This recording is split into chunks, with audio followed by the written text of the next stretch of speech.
right, we are on chapter 21 of rules, and chapter 21 is a real conversation takes two people. Alone on the bleachers, I run my hands over my knees to wipe the sweat away. In the half-lit gym, the white stripes on the floor and the basketball backboards almost glow. My fingers long for a fat paintbrush to stroke colors across the white blackboards. Blood red, electric blue, tangerine, all blistering colors. But I have nothing to hold and nothing to do but wait. I've checked all along the sides of the gym, across the dance floor, out in the hallway, even past the little offices holding sports equipment. The lit clock above the exit sign barely moves. I make a deal with myself. He'll come when the minute hand is on the 4. The music blares. I can't hear my feet tap, but someone must have spilled a drink because my sandals catch on something sticky. Worry is twining in my chest, and I keep unsticking my feet in case I need to run out to find Dad and tell him that I want to go home right now. I last saw him and David drinking grape sodas on the stairs. Jason will come when the minute hand is on the 6. Watching kids dancing, I flitter my fingers on my knees. Some of the dances look goofy. One boy reminds me of David. His elbows are bent sharply. But there are so many kids that it doesn't matter. The other dancers make room for him. I see kids from school that I recognize, but no Christy or Ryan. My fingers trace a cut in the wood of the bleacher beside me, over and over and over. I slide my fingers along the groove, feeling every lump. Jason will come when the minute hand is on the 11. It's hot inside the gym from all the kids, and I wish I could get a drink or step outside and breathe some cooler air, but I'm afraid that I'll miss Jason. So I lean back and rest my elbows on the bleacher behind me and look at the ceiling. I imagine that the beams are gone, the roof is pulled away, only the endless sky above me, full of stars. The song ends, and kids fill the bleachers around me. Some kid turns back to the dance floor as another song begins. It hurts how life goes on unknowing. All these kids walking by, heading to the dance floor or toward the hallway, not even seeing me. I watch a girl move toward the door. In the bright light from the hallway, she darkens to a shadow passing the outline of a wheelchair in the doorway. Sorry, excuse me. I step around the knees and feet, trying not to push, but wanting to shove past every single one. I have to get over there. As I come closer, Jason looks at me, his eyes narrowing. Mrs. Morehouse is standing at his side. I'm glad you're here, I say. I really wanted to talk to you. I'll be in the hall where it's quieter, Mrs. Morehouse says. Come get me if you need me. Excuse me.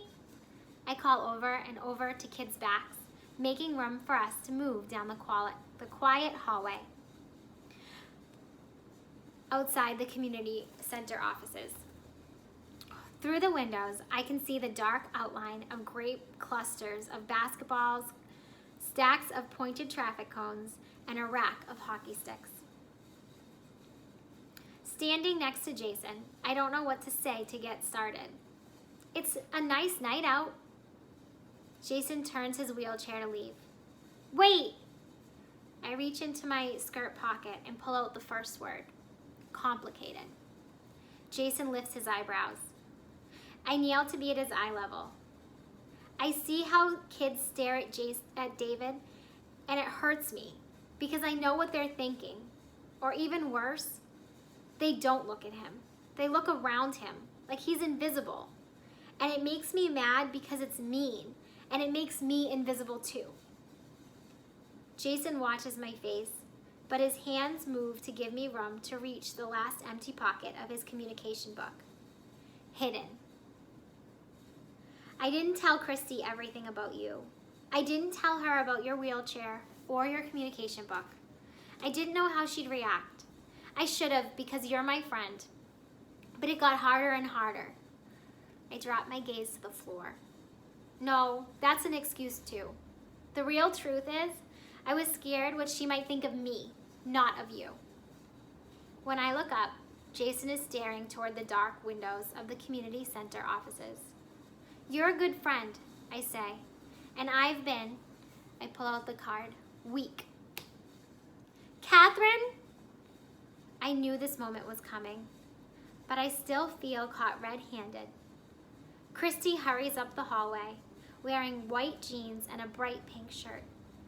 I thought you couldn't come. I'm so happy you changed your mind. Beside her, Ryan puts his hand on her arm. I stand up. Jason, this is Ryan and my next door neighbor, Christy. Her smile slips. Hi. Christy, this is Jason. She glances from Ryan to me, back to Jason. Happy birthday? Whoops. Thank you, Jason taps. Christy looks at me, one eyebrow raised. Jason can't talk, so he uses these cards, and I've been making words for him. I smile at Jason. He's my very good friend. I tapped the word friend. She looks where I'm pointing to the card of a girl's hand waving. Jason taps. Catherine talk about you all the time. Really? Christy makes a sound. She could have told me more about you. Ryan pulls Christy's arm. Come on, Chris. I'm sorry, I say. I should have told you the truth. Yeah, she says flatly, not even looking at me. You should have. See you around. As they walk away, I open my hand to show Jason my last card. I have one more. He shakes his head. Don't want it. I found guilty until it's so small that I fold guilty until it's so small that it won't fold again. Jason starts his wheelchair down the hall. Wait, I say, rushing to catch up. Where are you going? Dance. Do you want to come? But I don't. Break, dance, rule. Jason tips his head down, looking under his eyebrows at me, like he's expecting me to blast off on a wild, chatty detour. A detour sits on my tongue like an airline waiting on the runway. All systems go, cleared for takeoff. All right.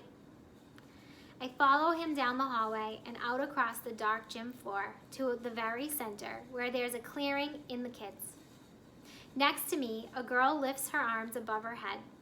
One by one, the other dancers join her, palms reaching upward, swaying back and forth. Jason joins them, palms open. Standing there in the middle of the floor, in front of everyone, I lift my hands and I reach for the ceiling, the sky, and the stars.